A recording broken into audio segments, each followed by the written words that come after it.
All right, let's continue where we left off.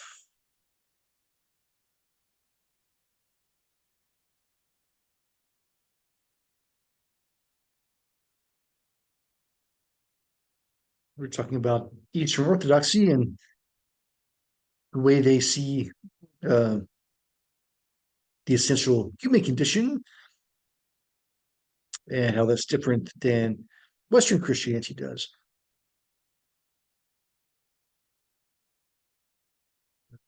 Right. So Athanasius had this quote in Jesus, the divine became human so that humanity could become divine.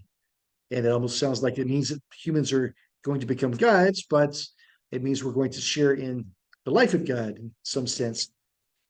Uh, so it still sounds a little strange to those of us more used to Western Christian ideas, but it's not quite as bad as it might sound, or it's not as heretical as it might sound initially. So these fundamental differences were present in the churches almost from the beginning, but the distinctively Eastern Christian faith appeared first under Constantine. Constantine's conversion was vital for the development of Orthodoxy because he created for the first time an alliance between state and church, and he made purity of Christian teaching a central concern of the empire. Though some independent minded Christians regarded these changes as the beginning of an enslavement of the church by the state or fall of the church from its early practices, for Eastern Christians, Constantine remains the maker of the Christian world. Orthodoxy tends to view Constantine's reign as the climax of the Roman Empire. Rome had become a religious monarchy. The emperor served as the connecting link between God and the world, and the state was the earthly reflection of divine law. Let's look at God's will and human society. This meant, however, that Constantine was converted not as a man, but as an emperor. Christ himself had authorized his power and made him the divine representative, binding the empire to himself. Given Christian fascination with the conversion of Constantine, the absolutism of the empire became an essential part of the Christian view of the world. Constantine believed in the state as the bearer of religion, directly reflecting and expressing the divine will for the world. Such a conviction remained a characteristic of Eastern Orthodoxy. The symbol of the new era for the church and society was Constantinople, the new capital of the empire. During its history as the center of a thriving civilization, Constantinople was the home of the Eastern Christian tradition and center. Through the centuries, the mystical vision of Constantinople as a holy city broadened and deepened, but it undoubtedly originated with its first emperor. 50 years after the founding of the city, the religious significance was clear to all. The fathers of the Second General Council proclaimed that the Bishop of Constantinople had upheld primacy of honor after the Bishop of Rome because Constantinople was the new Rome. Constantine discovered, however, that Christianity itself was divided and torn over differences in doctrine and practice, and was anxious that God would hold him personally responsible for these divisions among the Christians. Thus, Constantine and the emperors who followed him made every effort to secure agreement about the Christian faith. Constantine adopted a procedure already developed by Christians to settle differences of opinion at a local or regional level. He called the leaders of the church, of the entire church, to assemble in his presence to agree on and define the correct tradition. From the first General Council of Nicaea in 325 to the seventh in 787, it was the emperor who called the council and presided over it. Eastern Christians today place great emphasis on these 7 general councils. The history of the councils, ranging over 5 centuries, gave us the writings of the fathers and the creeds. But this struggle to attain the truth also heightened the role of state power as the councils took on political aspects and ceased to be purely a church matter. Indication that the East and West were headed in 2 diverging directions came in 395 when Emperor Theodosius the Great divided the empire between his 2 sons. Honorius received the West and Arcadius the East. Though theoretically the empire continued to be one state, and practice the East and West inevitably separated. We'll turn now to Justinian and the removal of boundaries. Clear evidence of the Byzantine character of Eastern Orthodoxy or Eastern Christianity appeared under a second powerful emperor, Justinian, who came to the throne in 527. Under Justinian, the unique Byzantine blend of Roman law, Christian faith, and Greek philosophy developed, and Byzantine art expressed the distinctively Eastern form of Christianity. When Justinian rebuilt and consecrated Constantine's Church of Holy Wisdom, or Hagia Sophia, he exclaimed that he had outdone Solomon, who we know from the Bible is the builder of the ancient Jerusalem temple. Contemporaries saw it as a link connecting God and human beings on earth. Mosaic artwork honored Constantine and Justinian, who brought to completion Constantine's plans and defined the future course of Eastern Orthodoxy. Justinian never distinguished Roman state traditions from Christianity, considering himself to be completely a Roman emperor and just as fully a Christian emperor. He always felt himself to be the servant of God and the executor of his will, and the empire to be the instrument of God's plan in the world. While the early church considered itself a body or a new people incompatible with any other people, in official Byzantine teaching, the state was compared to a body or community established by God. Thus, the old boundaries between the church and world were gradually eliminated, and the Christian community was increasingly united with Byzantine society as a whole. Any awareness that the church was radically alien to the world and empire disappeared. The fragile balance between these major elements and Eastern Orthodoxy, or Eastern Christianity, the power of the Christian emperor, the state concern over the purity of doctrine, and the belief in icons as windows into the unseen world, all fell into chaos during the iconoclastic controversy. Let's look at the conflict over icons. At the surface level, the conflict was a disagreement over the use of icons. At a deeper level, it was a disagreement over which things were sufficiently sacred. From the 6th century, the church and imperial government encouraged the development of both Christian icon making and the honoring of monastic holy men, not realizing that multiplying icons and exalted individuals would make people confine their devotion to local shrines and figures, potentially falling into idolatry, comparable to the way the emperor's icon in ancient Rome was revered as if the emperor himself were present. During Justinian's reign, the emperor erected a huge statue of Christ over the Bronze Gate, the main gate of the imperial palace in Constantinople.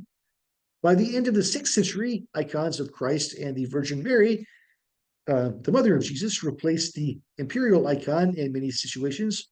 Early in the 8th century, however, Emperor Leo III launched an attack on the use of icons, arguing that the emperor's defeats and losses of the previous century were comparable to God's punishment of Israel for idolatry, as the 10 Commandments had forbidden graven images. Before the end of the 7th century, feeling against icons developed and spread. After successfully repelling the Muslim armies in their second major attack on Constantinople. Leo openly declared his opposition to icons for the first time. However, an angry mob murdered the official who was sent to replace the icon of Christ with a cross over the bronze gate. Whole sections of the empire rebelled as icons were destroyed. The iconoclasts or image breakers wanted to replace the religious icons with the traditional symbols of the cross, the Bible, and the elements of the Lord's Supper. In contrast, most of the monks and the uneducated public supported the icons. The theologian John of Damascus explained that an icon's only significance is as a copy and reminder of the original. Although it was wrong to worship an icon, the presence of an icon of Christ could instruct and assist the believer in the worship of the true Christ. With these arguments, John enabled the acceptance of the icons of Mary, the apostles, the saints or holy people of the past, and even the angels.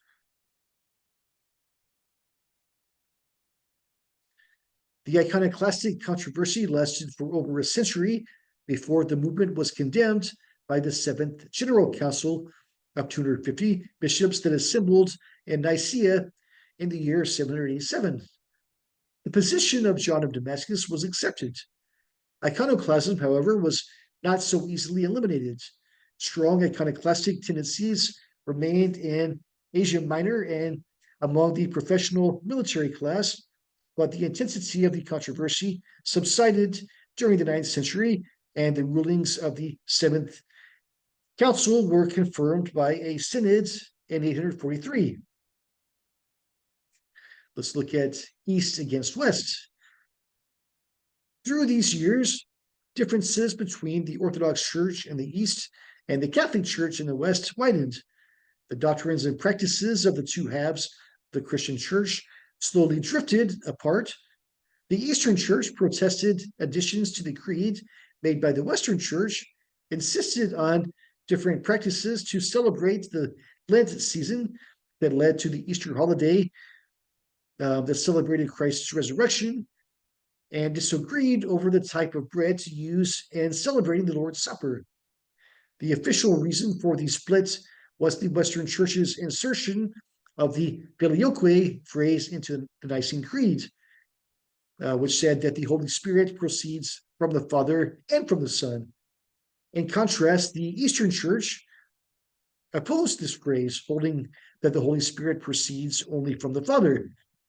So they have slightly different, they both believed in the Trinity, Father, Son, and Spirit, but they had slightly different conceptions of how the three persons of the Trinity operated, or the relationship among the three in that regard.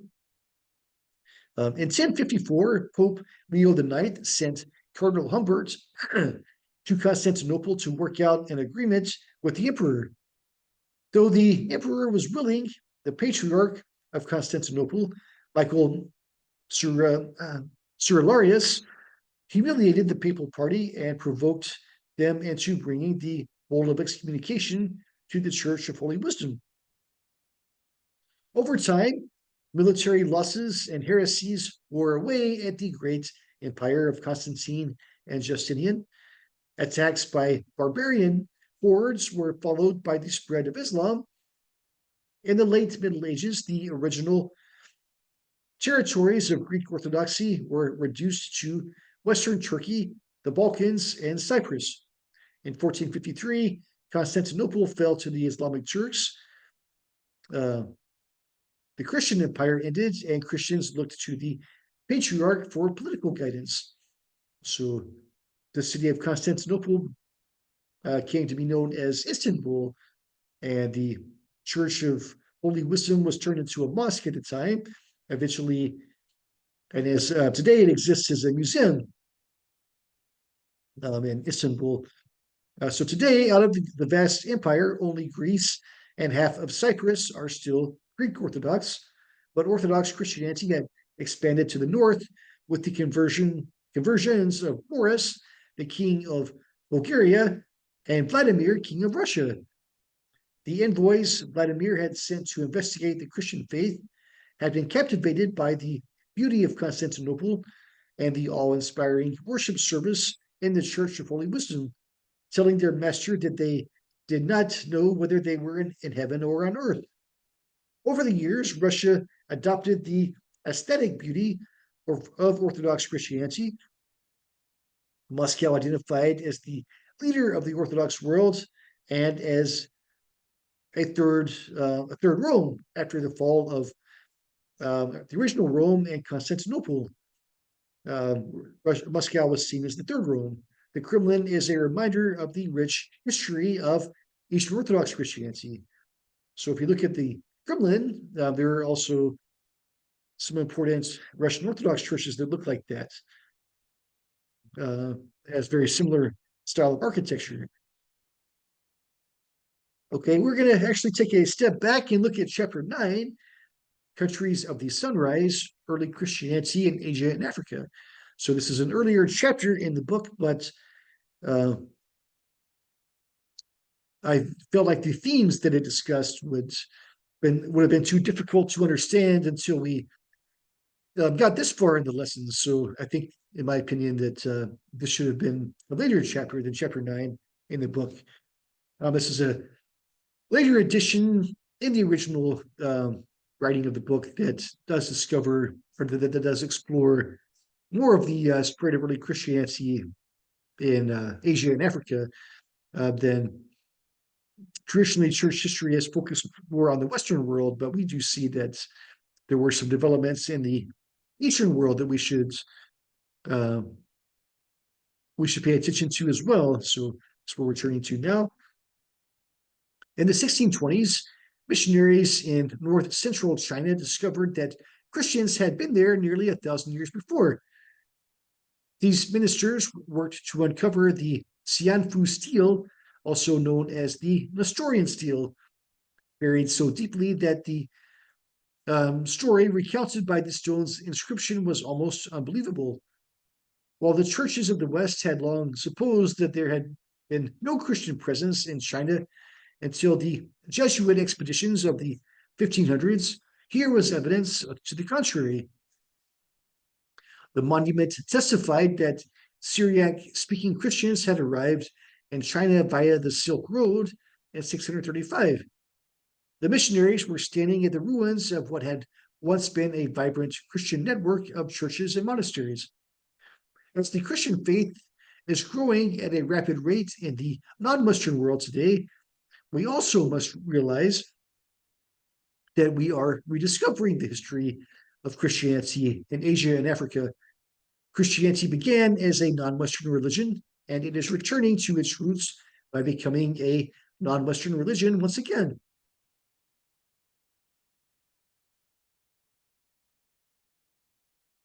Let's look at the third Christian world. We are accustomed to thinking of Christianity as a movement that migrated from its Palestinian homeland to North Africa and Europe before being exported to the Western Hemisphere in the 15th century. However, we need to think of Christianity as a tricontinental religion encompassing Asia as well as Africa and Europe from its earliest days. In as late as the 11th century, at least 1/3 of the world's Christians lived in Asia, and perhaps as much as 10% of global Christians lived in Africa. Why is this third Christian world of the early church so little known today? To answer this question, we must go back to the Council of Chalcedon, convened in 451. The Chalcedonian Statement, which established the hypostatic union or unity as the authoritative formulation of the relationship between Jesus' divine and human natures, settled the issue for the imperial churches of Rome and Constantinople, but not everyone agreed. Various Christian movements, namely the Syriac-speaking Nestorian Church of the Persian Empire and the Coptic-speaking Miaphysite or Monophysite churches of Egypt, separated from both Rome and Constantinople over details of Christology. Over time, these Non-Chalcedonian expressions of Christianity spread eastward and southward. Nestorian communities or Nestorian missionaries set out from eastern Syria along the Silk Road, while Miaphysites established links with Christian communities along the Nile River. So again, these are groups uh, that split away during the Third and Fourth Council. If you remember our previous lessons, the Nestorian group were those that saw more of a uh, almost like a split personality in Jesus between his divine and human sides. Um, Jesus was divine and human, but those two were not united. Miaphysite or Monophysite, that's one nature of Christ. So the traditional term is Monophysite, seeing his divine nature as almost totally absorbing his human nature to the point there's only one nature. Miaphysite is probably is the newer term for the same thing, but I think it gives more attention to there's actually a third, not fully divine or fully human nature, or those two natures, but it's like a third nature in which the majority is still divine, but there's maybe some human element instead. So maybe like 90% divine, 10% human, but it's essentially it's still a one nature, but it's a third nature and not the two divine and human natures that other Christians believe. That was the position argued by Eutyches and condemned at the Fourth Council. So there are churches. These churches split away during these times, and they still exist today. There is the Assyrian Church of the East, which is the Nestorian Church, and the other ones are known as the Oriental Orthodox churches that include groups like the Armenians, Syrians, and Ethiopians and Coptic Egyptians, as well as a few others, I think. There are several of all these churches around, and I might even consider visiting one of them in another potential field trip. If any of you are interested, just let me know. But these are the groups that split away from those councils, so they're known as non-Chalcedonian. They did not agree with the Council of Chalcedon or the creed that ultimately developed from those councils. All right, so setting aside doctrinal questions, Christianity's roots in Asia and Africa are much deeper and older than in Europe.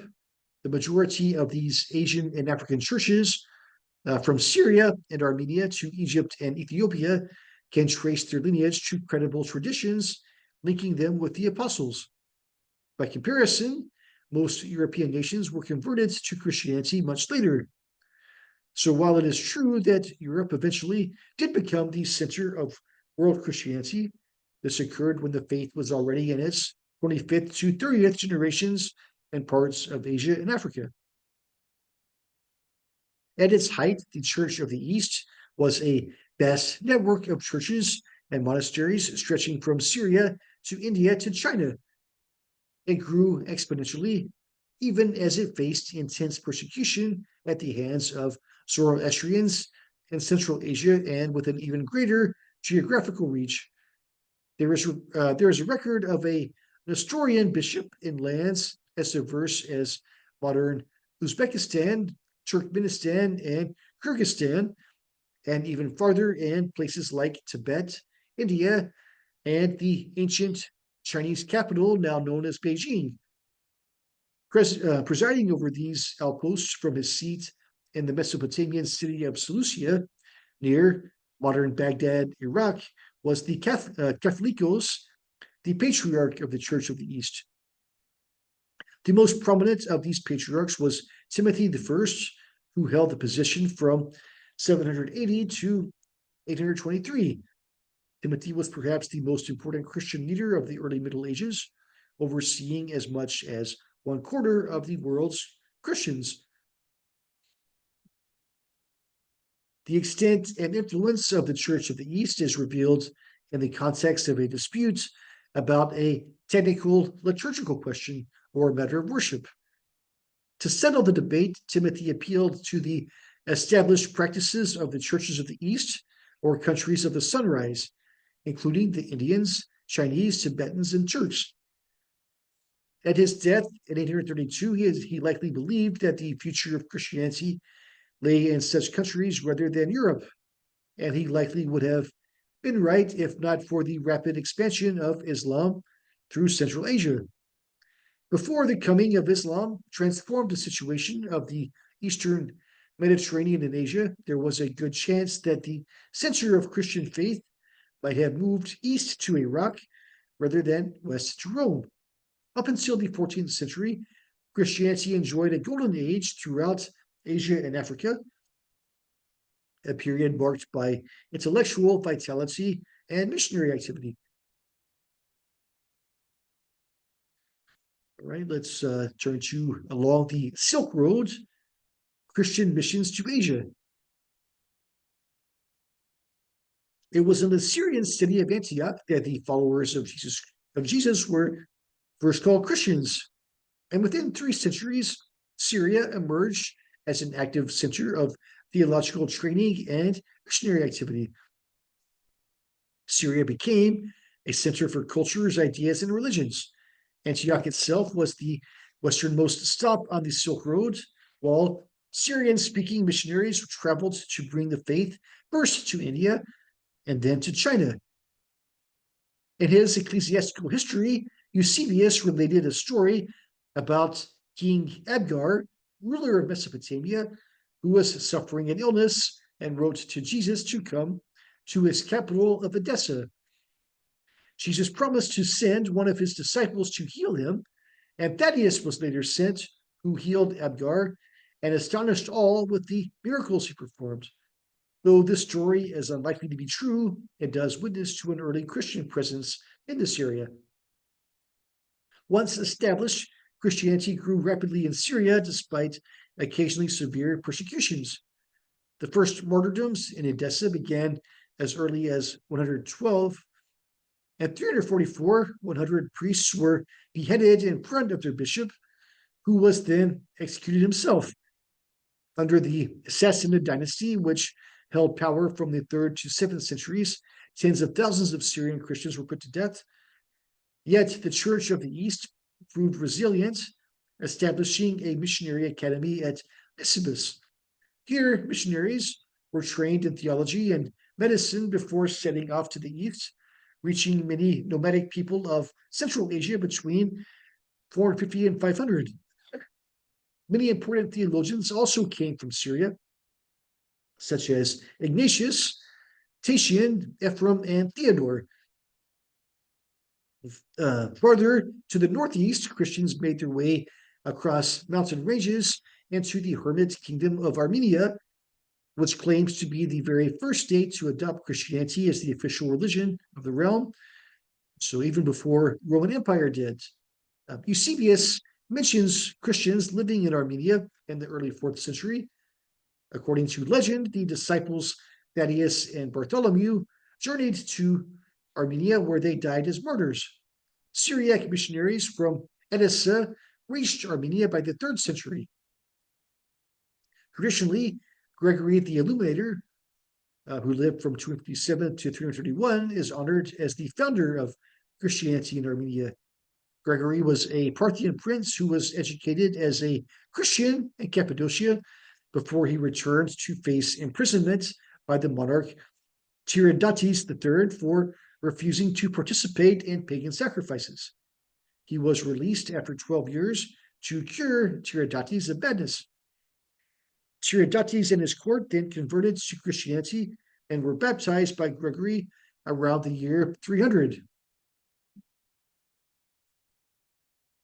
Armenia adopted Christianity as its imperial religion the same year, 13 years before Constantine legalized the Christian faith throughout the Roman Empire. The Armenian Orthodox Church developed as an independent body that did not affirm the Chalcedonian Creed, officially splitting from Rome and Constantinople. It still endures as one of the most ancient Christian institutions in the world. Around the same time, Christianity was beginning to take root in the kingdom of Iberia, now known as Georgia, Armenia's northern neighbor, thanks in large part to a woman named Ino, who was known for her extraordinary piety and spiritual power. Nana, queen of Iberia, was suffering from a deadly illness, which Nino cured by miraculous means. King Mirian was eventually baptized as a Christian at 337. At the same time, East Syrian missionaries were arriving in India through, although the Christian faith may have already been there for generations by that time. According to the dominant Indian church tradition, the Apostle Thomas first brought the gospel to India, though another tradition credits the disciple Bartholomew with the Christianization of India. The oldest Christian communities in India refer to themselves as Thomas Christians, and one legendary account describes Thomas reluctantly making his way to India, where he was commanded to build a palace for the king and instead used the money to serve the poor. Even if Thomas never made it to India, it would not be long before East Syrian missionaries did. India became a center for Christian activity by the end of the 3rd century under the jurisdiction of the Syrian-speaking Church of the East. Syriac-speaking missionaries pushed even farther east, reaching China by the Silk Road, perhaps as early as 450. The earliest actual record of Christian activity in China dates to 645, when Catholicos Yashayab II commissioned a Persian bishop named Alapin to lead a group of scholars and monks into the court of the Emperor Taizong, who was friendly to foreigners. The Xianfu stele, an artifact written in both Chinese and Syriac and dating to 782, identifies Alapin as the one who first brought Christianity to China, laying the groundwork for a thriving Christian presence, complete with a hierarchy of priests and deacons. These missionaries built monasteries all over China, some of which endured into the 11th century. In the centuries to follow, the fortune of Christianity in China has changed. The openness that characterized Taizong's reign gave way to intense religious persecution under the Taoist Emperor Wuzong, who reigned from 840 to 846. Wuzong proved hostile toward foreign ideas, targeting both Buddhists and Christians. Though we have little record of Christian activity in China between the 10th and 13th centuries, it never disappeared. Patriarch Seber-Yeshu III appointed a bishop for the northern city of Cathay in 1095, and the Mongol ruler Kublai Khan, who reigned 1260 to 1294, asked the Roman Pope for 100 missionaries. However, Christianity was soon all but extinguished with the rise of the Ming dynasty in the mid-14th century. All right. I think we will stop here for today and pick up with this section next week. But before we close, I want to scroll down and go through, or we have a primary text reading I want to scroll through, give you a chance to read. This is a letter from China by John of Montecorvino, and you can find it online. It's also in, I believe, one of the textbooks or one of the primary reading books I mentioned in the what do you call it, the recommended readings. So I'll scroll through this slowly, give you a chance to read through it. And again, if you would like a copy of today's notes or any other lecture notes, please let me know so I can send those to you. So far, I think only one student has requested those, but I'm more than happy to send those to you if you request them. and it should help you with your assignments as well as with the tests as well.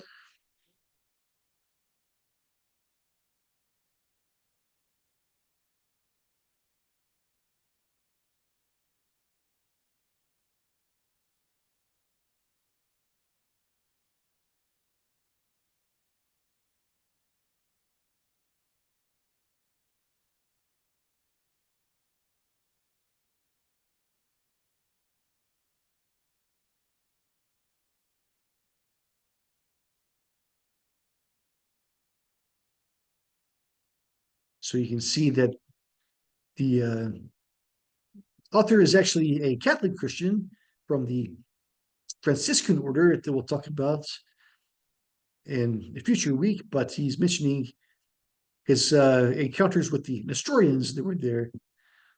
Apparently, was not a good encounter,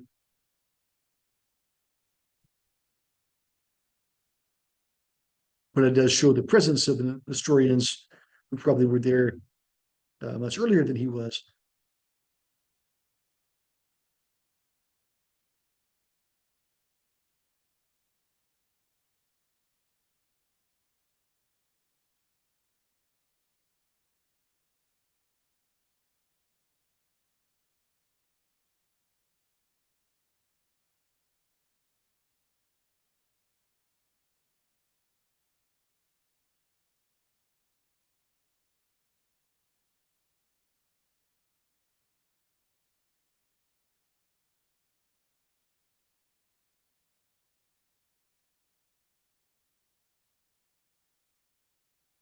Okay, so for the your assignments, I've asked you the same question as usual, and write 1 to 2 paragraphs to answer this following question, and please keep it to no more than 1 page. Uh, what's one main idea you learned from today's lesson? So I encourage you to write, about a full paragraph to describe something, and try to put it in your own words. Don't just copy from the lecture. Try to put some thought into it, so I know you have actually learned it. But you don't have to summarize everything the lesson has covered. You can just pick one main point to talk about, or one of the topics to talk about.